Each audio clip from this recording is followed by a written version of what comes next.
السلام علیکم ورحمۃ اللہ وبرکاتہ۔ محترم ناظرین، محترم سامعین، شب برات کا روزہ کتنا رکھنا چاہیے اور کتنا نہیں؟ پہلے تو آپ یہ سمجھے کہ ماہ شعبان المعظم کے پورے مہینے کا روزہ ہمارے نبی سید عالم صلی اللہ علیہ وسلم رکھا کرتے تھے، اور اس پورے مہینے کے روزے کے ساتھ ماہ رمضان کے روزے کو ملا دیا کرتے تھے۔ اللہ تعالیٰ ہمیں اگر توفیق دے تو حضور صلی اللہ علیہ وسلم کی اس سنت پر بھی عمل کرنا چاہیے۔ ہمارے بزرگان دین، اسلاف کرام، صوفیاء کرام، اولیاء اللہ بھی ماہ شعبان میں پورے مہینے کا روزہ رکھا کرتے تھے، لیکن اب شب برات کا روزہ یعنی نصف شعبان کا روزہ، 15ویں شعبان کا روزہ، بالکل یہ حدیث مبارکہ سے ثابت ہے۔ مولا کائنات حضرت علی کرم اللہ تعالی وجہ الکریم روایت کرتے ہیں کہ ہمارے نبی صلی اللہ علیہ وسلم نے فرمایا کہ نصف شعبان یعنی 15ویں شعبان کی رات قیام کرو اور دن میں روزہ رکھو، لیکن بہتر یہ ہے کہ 13، 14، 15 یہ اسلامی تاریخ ہے، ان تینوں میں روزہ رکھا جائے، اس لیے کہ یہی ایام 20 بھی ہے۔ ہر مہینے کی ان تینوں تاریخوں میں روزہ رکھنا یہ ثابت ہے، تو اس مرتبہ بھی ہم 13، 14، 15 شعبان کو روزہ رکھیں، اور ایام 20 بھی شامل ہو جائے گا، شب برات کا روزہ بھی ہو جائے گا، اور 2 روزہ بھی اس میں شامل ہو جائے گا۔ لہذا یہ پورے کے پورے کیا کریں، روزے کو رکھیں۔ اور دیکھیے، جب آپ یہ روزہ رکھیں تو اس کے بعد جو دعا کثرت کے ساتھ مانگنی ہے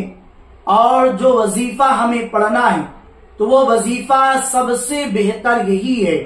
کہ باوضو ہو کر قرآن حکیم کی تلاوت کرے، اور بہتر یہ ہے کہ دیکھ کر پڑھے، اور کم از کم یہ سورتیں یا آیتیں ضرور پڑھے۔ سورہ فاتحہ مکمل تلاوت کریں، سورہ بقرہ کی آخر کی 3 آیتیں جو شب معراج میں نازل ہوئی، یعنی آمن الرسول بما انزل الیہ من ربہ والمؤمنون کل آمن باللہ وملائکتہ وکتبہ ورسلہ لا نفرق بین احد من رسلہ وقالوا سمعنا واطعنا غفرانک ربنا والیک المصیر، آخر تک پڑھیں۔ اور سورہ کہف کی شروع کی 3 آیتیں پڑھیں، سورہ یاسین شریف پڑھیں مکمل، اذا زلزلت الارض زلزالہ 2 مرتبہ پڑھیں، قل یا ایھا الکافرون 4 مرتبہ،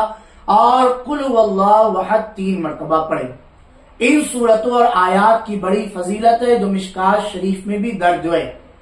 تو جس سے ہو سکے وہ زیادہ سے زیادہ قرآن شریف پڑھے، کہ تسبیح اور تکبیر سے افضل قرآن پاک کا پڑھنا ہے۔ مشکوٰۃ شریف کی حدیث پاک قراءۃ القرآن فی غیر الصلاۃ افضل من التسبیح والتکبیر، تو تینوں دن کا روزہ رکھے اور یہ ساری چیزوں کی تلاوت کرے اور ان ساری دعاؤں کو پڑھے۔ یہ جامع الدعا ہے، یہ سب سے بڑی دعا ہے، اور اگر ہو سکے تو اور اگر دعا شامل کرنا چاہے تو ان دعاؤں میں وہ تمام باتیں جن کی انسان کو ضرورت ہے اور وہ اس کے لیے دنیا اور آخرت میں نافع اور مفید ہیں، وہ یہ دعائیں ہیں، یاد کرے اور پڑھے۔ سب سے پہلے تو الحمدللہ رب العالمین سورہ فاتحہ آخر تک، پھر اعوذ برب الفلق من شر ما خلق یہ پڑھے، اعوذ رب الناس ملک الناس آخر تک پڑھے، ربنا افتح بیننا وبین قومنا بالحق وانت خیر الفاتحین پڑھے، ربنا آتنا فی الدنیا حسنہ وفی الآخرۃ حسنہ وقنا عذاب النار پڑھے۔ یہ ساری دعائیں ہیں، اور ان ساری دعاؤں کو اس رات میں ضرور پڑھے اور 3 روزہ بھی رکھے۔ اللہ تعالی ہمیں توفیق عطا فرمائے۔